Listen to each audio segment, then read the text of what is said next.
김남노 교수는 매년 트렌드 코리아라는 책을 출간을 합니다. 올해도 했었습니다만 여기에는 10가지 그 해의 트렌드가 될 이야기들을 선별해서 소개해주고 있습니다. 올해도 10가지 이상의 10가지의 트렌드를 소개했습니다만 맨 마지막에 했던 트렌드가 바로 원 포인트 업이라는 트렌드입니다.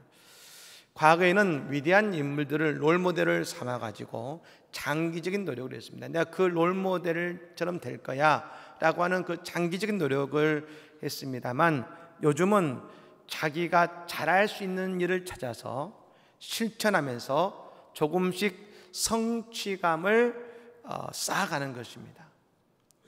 즉 여러분이 원 포인트 업이라는 말은 한 가지를 이제 업 시킨다라는 의미가 있지 않겠습니까? 즉 일반적인 성공 도식을 따르는 것이 아니라 가장 나다운 성공을 추구하는 것입니다. 여러분 펭수라는 캐릭터 아시겠습니다만 펭수가 이런 얘기를 했습니다. 누구나 잘하는 게 분명히 있을 겁니다. 그걸 더 잘하면 됩니다 라고 이야기했습니다. 그와 같이 작은 노력이라도 꾸준히 해서 자신의 장점을 찾고 자신의 것을 밸류업 시키는 것이 지금 이 시대의 트렌드가 되고 있다는 겁니다. 여러분 오늘 나를 나보다 더 잘 아시는 분이 계시는데 그분은 바로 창조주 하나님이신 줄로 믿습니다. 여러분 하나님은 우리를 만드신 분이시죠. 그러므로 하나님과의 만남은 나의 부족함을 알 뿐 아니라 내가 무엇이 강점인지를 또한 깨닫게 되는 것입니다. 여러분 우리가 오늘 하나님 앞에 나왔습니다. 나를 만드시고 나를 이 땅에 보내신 하나님께서 나를 통해 이 땅을 아니 우리의 가정을 내가 사는 그 땅을 더욱더 아름답게 만들기를 원하고 계신다는 것입니다. 여러분 그렇습니다. 하나님이 우리를 이 땅에 보내신 것은 우리 모두가 다 이 땅에 필요하기 때문에 우리를 보내신 것 아니겠습니까? 여러분 하나님 안에서 나를 향한 하나님의 마음을 발견하고 오늘 나를 더욱더 성장시키는 그런 믿음의 성도들 다 되시기를 우리 주 예수님으로 간절히 축복합니다. 스코틀랜드에 두 형제가 있었다고 합니다. 그 부모님이 어느 날 갑작스러운 사고로 유명을 달리하게 되시자 그 어린 두 형제가 둘이서 의지하면서 세상을 살아가야 됐습니다. 근데 여러분 예전에 어린 아이들이 어떻게 돈을 벌 수 있겠습니까? 그래서 밥을 굶는 것이 다반사였습니다. 하루는 너무나 배가 고파서 어떻게 할까 하다가 바로 그 옆집에 그 양을 치는 할아버지가 계셨는데 양을 수백 마리를 키우는 겁니다. 그러니 어린 마음에 생각할 때에 수백 마리 양이 있으니 어린 양 한 마리 없어졌다고 어떻게 알겠는가 하고 그 어린 양을 몰래 잡아다가 그것을 그들의 배를 불리 먹게 된 것입니다. 허기를 면한 것이죠. 근데 그 일이 발각이 되어서 호되게 매를 맞게 되었습니다. 근데 그 옆집 할아버지가 좀 괴팍했던 분인 것 같습니다. 그 소년들의 이마에 글자를 새겨놓기 시작했습니다. 어떤 글이냐면 sheep thief, 양도둑. 그래서 ST라는 두 글자를 이마에 새겨놓은 것이죠. 이후에 마을 사람들이 그 소년들의 이마를 볼 때마다 양도둑이다 하면서 그 소년들에게 그렇게 이야기를 합니다. 너무나 괴로워서 다른 말로 거주지를 옮기고 또 다른 말로 거주지를 옮기기를 반복합니다. 그걸 반복할 때에 형이었던 그 한 형제는 너무나 답답하고 힘들어서 화병이 나서 안타까운 죽음을 맞이합니다. 근데 여러분 그 동생은 생각하기를 우리가 도둑질한 건 잘못한 일이 맞다. 이제 세상을 살아갈 때 도둑질하지 않고 아무리 배가 고파도 내가 진실하게 성실하게 살아가야지 라고 생각하면서 한평생을 살아갑니다. 사람들에게 인정도 받고 많은 재산도 모았습니다. 유독 이 나이가 들어서 어린아이를 너무나 좋아하셨는데요. 그래서 그 아이들을 놀아주고 먹을 것도 주고 이렇게 하니까 아이들이 늘 이 할아버지를 너무 좋아해서 늘 따랐습니다. 이제 아이들이 집에 갈 때가 서 집에 가는데 한 아이가 묻습니다. 아니 근데 우리가 좋아하는 할아버지 이마에 저 ST는 무슨 뜻이야? 왜 그 머리에 이렇게 써 있지? 그래서 다른 한 아이가 말합니다. 아마 그건 너무나 좋은 분이잖아. 그러니 세인트, 성자라는 그 말의 약자 ST일 거야 라고 이야기했다는 것입니다. 여러분, 오늘 우리는 성경 말씀에서 스스로 자신의 인생이 불행하다고 여겼던 한 사람을 만나게 됩니다. 그는 나면서부터 맹인이었습니다. 지금 나이가 40 정도 되지만 먹고 살 길이 막막해서 늘 평생을 길거리에서 얻어먹는 사람이었습니다. 이 사람의 이름도 우리는 알지 못합니다. 다시 말씀드리면 오늘 이 사람에게는 내일이 없는 인생이었습니다. 그런데 여러분, 이 맹인에게 더 가슴 아픈 일이 있었습니다. 그것은 뭐냐면 사람들이 이 맹인이 왜 그와 같은 아픔을 겪었는지에 대한 사람들의 평가였는데, 그것은 바로 그 부모나 아니면 이 사람의 죄 때문에 이런 고통을 당하고 있다고 이야기하는 것이었습니다. 오늘 본문 2절 말씀에 이렇게 말합니다. 같이 한번 읽어볼까요? 2절 말씀입니다. 제자들이 물어 이르되 라삐어, 이 사람이 맹인으로 난 것이 누구의 죄로 인함이니까? 자기니까? 그의 부모니까? 아멘. 여러분, 제자들은 지금 이 맹인이 들리도록 이걸 묻고 있는 것입니다. 아마 여러분, 근데 이 맹인은 이 제자들뿐 아니라 수많은 사람들에게 늘 같은 이야기를 들었을 겁니다. 부모의 죄 때문이냐, 여러분, 아니면 이 맹인의 죄 때문이냐. 아마 그는 보지 못하고 힘든 삶보다 그 수많은 사람들의 정죄함과 그 말이 더욱더 상처가 되었을 것입니다. 종교개혁자 칼빈이 우리는 종종 남의 고통에 대해서 3가지의 오류를 범한다고 이야기하고 있습니다. 첫 번째는 뭐냐면 남의 고통은 꼭 죄 때문이라고 말하기를 좋아한다는 겁니다. 자기 고통과 어려움은 죄 때문이 아니고 다른 사람이 겪는 고통은 저 사람이 분명 뭔가 잘못했으니까 이런 일이 생겼을 거야, 뭔가 문제가 있으니 이런 일이 생겼지라고 사람들은 말하기 좋아한다는 겁니다. 두 번째는 뭐냐면 이에 대해서 아주 엄격하다는 것인데, 자기의 잘못에 대해서는 대단히 관대하지만 다른 사람들의 잘못에 대해서는 대단히 엄격하다는 겁니다. 세 번째는 이것입니다. 자신은 늘 예외라고 생각한다는 겁니다. 저 사람은 이런 죄를 지었지만 나는 아니야, 난 이런 사정이 있으니까 나는 달라, 나는 저런 죄까지는 아니야 라고 늘 생각한다는 것이죠. 오늘 여러분, 이 제자들도 같은 잘못을 범하고 있습니다. 뭐라고 말합니까? 누구의 죄로 인함이니까 묻고 있는 것입니다. 여러분, 하지만 예수님은 오늘 이 제자들의 질문에 대해서, 아니 그리고 어쩌면 맹인이 평생 들었던 그 이야기에 대해서 예수님은 전혀 새로운 말씀을 하시다라는 겁니다. 오늘 보면 3절의 말씀 같이 읽어볼까요? 읽습니다. 예수께서 대답하시되 이 사람이나 그 부모의 죄로 인한 것이 아니라 그에게서 하나님이 하시는 일을 나타내고자 하심이라. 아멘. 여러분, 오늘 예수의 이 말씀이 맹인에게는 빛이 된 줄로 믿습니다. 늘 너의 죄 때문이야, 부모의 죄 때문이라 했던 그 수많은 사람들의 원망과 판단과 그 상처의 말씀을 들었는데, 오늘 예수님은 전혀 다른 말씀하셨습니다. 빛이 되는 말씀하셨습니다. 늘 어둡던 인생, 아무런 소망이 없던 그 인생이 오늘 예수님의 이 한마디가 그의 인생의 빛이 된 것 아니겠습니까? 여러분, 예수님은 자신을 이렇게 설명하셨습니다. 5절 말씀입니다. 내가 세상에 있는 동안에는 세상의 빛이로다. 할렐루야. 예수는 우리의 빛이 되시는 줄로 믿습니다. 우리 예수는 우리의 빛인 것입니다. 빛이. 그래서 여러분, 예수를 만난 인생과 만나지 못한 인생은 다를 수밖에 없습니다.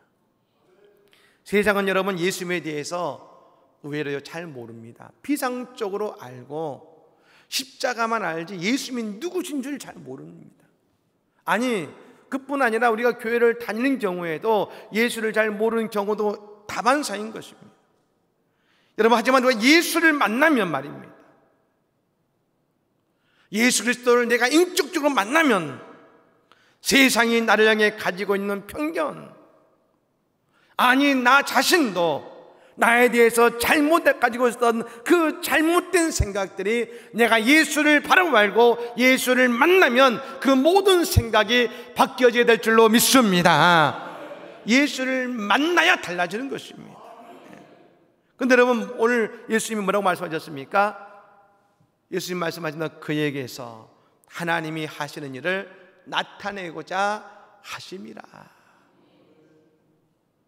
하나님께서, 예수님 말씀하신 하나님은 지금 이 사람을 통해 하나님의 위대한 일을 나타내고 싶으신 것이다. 네. 여러분, 기독교는 이것을 뭐라고 하냐면 우리의 인생에 하나님의 주권이 임했단 말입니다. 하나님의 주권이. 로마서 8장 28절의 말씀에 유명한 말씀이 있죠. 우리가 알거니와 하나님을 사랑하는 자 곧 그의 뜻대로 부르심을 입은 자들에게는 모든 것이 합력하여 선을 이루느니라. 여러분, 여기서 말하는 모든 것이라는 것은, 모든 것은 우리의 삶에 잘되고 좋은 것만 말하는 게 아닙니다. 이 땅에서 경험하는 모든 불행과 우리의 가슴 아픈 상처까지도 우리 하나님은 그 모든 것을 다 합력해서 하나님의 선으로 바꾸어 주신다는 것입니다. 여러분, 하나님, 이 우리의 모든 것이 하나님의 주권의 사건이 될 때에 그것은 여러분, 우리의 인생에 부족하고 연약하고 나약한 그 사건이 아니라 하나님의 위대한 선이 되는 줄로 믿습니다. 여러분, 요셉이라는 사람 아시죠? 요셉은요, 형제들의 질투 때문에 형제들에게 팔려서 노예가 된 사람입니다. 여러분, 얼마나 그 마음의 배신감이 클까요? 다른 사람이, 형제들이 나를 노예로 팔았는데. 그래서 이 이집트라는 나라의 그 군대의 대장인 보디바라는 사람 집에 노예가 되었습니다. 열심히 일했습니다. 그래서 인정받고 이제 그 보디바라는 군대 장관의 집을 다스리는, 그 관리하는 가정의 총무가 되었습니다. 노예로서 여러분 최고의 자리에 오른 것이죠. 그런데 그것을 또 억울한 모함을 통해서 감옥에 갇히게 됩니다. 여러분, 노예가 감옥에 갇히면 끝인 겁니다. 그보다 더한 일은 없는 것입니다. 그런데 그 감옥에서의 모든 역경을 이겨내고 요셉은 마침내 이집트라는 나라의 총리 대신이 된 것입니다. 근데 여러분, 인생은 참 얄궂죠. 얘가 이 이집트의 총리가 되었는데요, 그의 형제들이, 이 요셉을 팔았던 형제들이 그 곡식을 구하기 위해서 이집트에 건너와서 총리가 되어 있는 요셉과 마주하게 된 것입니다. 여러분, 그때에 요셉의 형제들에게 한 위대한 고백이 있습니다. 창세기 45장 5절 말씀이죠. 당신들이 나를 이곳에 팔았다고 해서 근심하지 마소서, 한탄하지 마소서. 하나님의 생명을 구원하시려고 나를 당신들보다 먼저 보내셨나이다. 네. 하나님이 나를 먼저 보내신 겁니다. 여러분, 그 다음에 더 위대한 고백이 나옵니다. 7절과 8절입니다. 하나님이 큰 구원으로 당신들의 생명을 보존하고 당신들의 후손을 세상에 두시려고 나를 당신들보다 먼저 보내셨나니, 그런즉 나를 이리로 보낸 이는 당신들이 아니요 하나님이시라. 하나님이 나를 바로에게 아버지로 삼으시고 그 온 집의 주로 삼으시며 애굽 온 땅의 통치자로 삼으셨나이다. 뭐라고 합니까? 나를 이곳에 보내신 분은 당신들이 아니라 나를 이곳에 보내신 분은 하나님이십니다. 하나님이십니다. 위대한 고백이죠. 여러분, 이 위대한 신앙의 고백을 통해서 오늘 요셉의 인생을 하나님은 뭐로 바꾸셨습니까? 하나님의 손으로 바꾸신 것입니다. 이 땅을 구원하시려고. 여러분, 그러므로 우리가 하나님의 선하신 계획을 신뢰할 때에 우리는 극복하지 못할 불행도 어려움도 없는 것이고, 우리는 반드시 하나님의 놀라운 계획의 주인공들이 다 될 줄로 믿습니다. 여러분, 맹인은 지금까지요 과거 영묘에 살았습니다. 내가 무슨 죄를 지었나? 우리 부모님이 무슨 죄를 지었나? 과거 영묘에 살았습니다. 그런데 여러분, 우리도 그렇지 않습니까? 내가 과거에 지은 잘못, 내 실수, 내 과거에 잘못된 판단들, 우리도 그 과거의 얽매여 오늘을 살아가고 계시지 않으십니까? 하지만 예수님은 그에게 하나님이 하시는 일을 나타내고자 함이라 즉 말씀하시면서 미래를 위한 소망의 삶으로 그의 인생을 바꾸어 주셨습니다. 과거에 살지 말아라.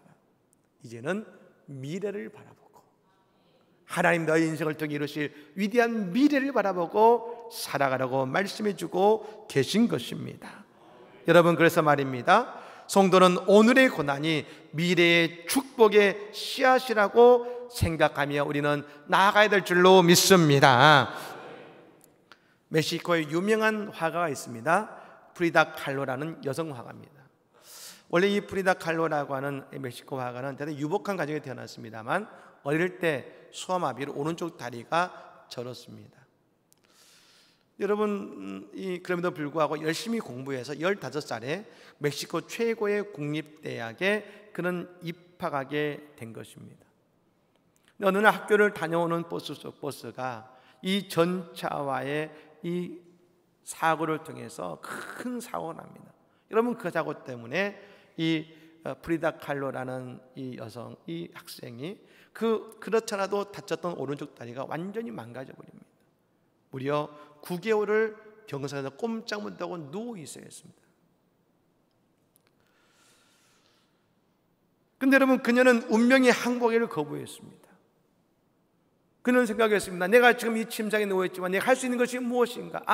나는 지금 두 손이 자유롭구나. 그러면서 누워서 그림을 그리기 시작했습니다. 세계적인 화가가 탄생하는 순간이었습니다. 그녀는 여러분, 우리 화가들은 늘 그림을 그리면 맨 아래에 자신의 이름을 쓰지 않습니까? 그런데 여러분, 이 프리다 칼로라는 여성은 맨 마지막에 늘 쓰는 자신의 이름 대신에 쓰는 하나의 단어가 있습니다. 카르마, 운명이란 말입니다. 운명, 카르마. 여러분, 그녀는 이 운명을 적으면서 말합니다. 그는 운명에 항복한 것이 아니라 운명을 극복했다는 선언과 같은 것입니다. 그는 이런 말을 남겼습니다. 나는 부서졌다. 그러나 할 일이 있다. 그림을 그리는 일이다. 그래서 나는 행복하다. 그녀는 자신의 소명을 발견하고 그 고난 속에서 그녀의 새로운 길이 열린 것입니다.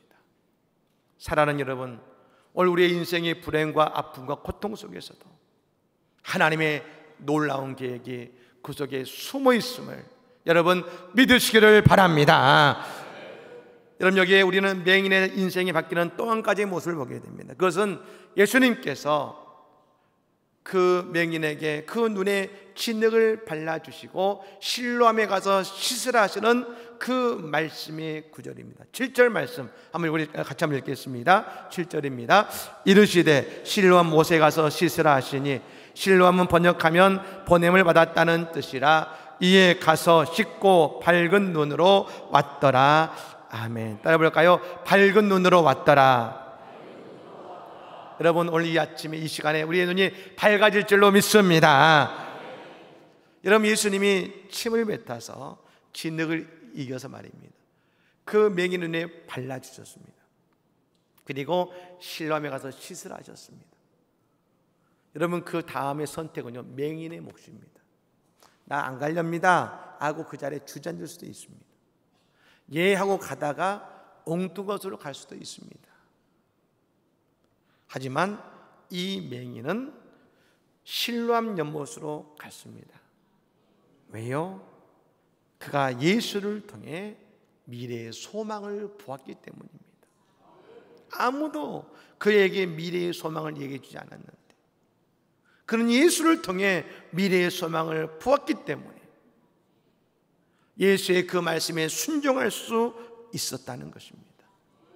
여러분, 오늘 새로 우리 교회에 방문하신 많은 분들, 사실 이 걸음이 결코 쉽지는 않았을 겁니다. 오늘 이곳에 오고 싶어 했지만 갑작스런 약속이 생기기도 하고 여러 가지 어려운 이유들이 생겼었을 것입니다. 그럼에도 불구하고 우리들은 이곳에 왔습니다. 왜요? 우리에게 예수님이 필요하기 때문입니다. 예수를 만나기 위해서 이곳에 온 것입니다. 여러분, 예수를 바라보면서 내 인생에 새로운 소망이 보이기 때문에 그런 것입니다. 여러분, 저는 믿습니다. 오늘 우리의 예배와 우리 교회가 우리 모두의 실로암이 될 줄로 믿습니다. 그 눈이 떠져서 새로운 인생을 살게 된 것처럼 오늘 교회 오신 모든 분들의 삶 속에 예수를 통해서 새로운 인생의 길이 열릴 것입니다. 여러분, 이 맹인은 보게 되자 사람들에게 나아가서 예수의 소문을 전하기 시작했습니다. 예수 때문에 그의 인생이 바뀌었다고 기쁨으로 소개했습니다. 여러분, 오늘 이곳에 오신 분들 그냥 오신 곳이 아니라 누군가 여러분들의 교회에 가자고 고민하셨을 것입니다. 그분은 왜 고민하셨을까요? 오늘 이 맹인과 같이 예수를 만난 이후에 내 삶이 변했기 때문입니다. 내 삶이 변했기 때문에 내가 만난 그 예수, 나를 살린 그 예수, 내게 미래를 준 그 예수를 한번 만나보자고 같이 가자고 권면하고 초청했을 것입니다. 여러분, 맹인했던 사람이 다른 사람들에게 말합니다. 예수라는 그 사람이 진흙을 이겨 내 눈에 바르고 나더러 실로암에 가서 시스라하게 가서 씻었더니 보게 되었더라. 여러분, 오늘 이 맹인이 본 것처럼 우리 모두 다 보게 될 줄로 믿습니다. 예수님 앞에 오신 여러분, 나의 과거의 불행과 아픔에 머무르지 마시고 이제 오늘 나를 위해 주시는 예수의 소망의 말씀을 들으시기 바랍니다. 하나님이 하시는 일을 나타내고자 하십니다. 이제 이 하나님의 실로암 연못인 교회에서 여러분의 눈을 씻어내시기 바랍니다. 이제 우리 앞에 예수께서 예비하신 놀라운 미래를 우리 모두 다 만나게 될 것입니다. 그런 은혜의 주인공들이 다 되시기를 우리 주 예수님으로 간절히 축복합니다. 아멘.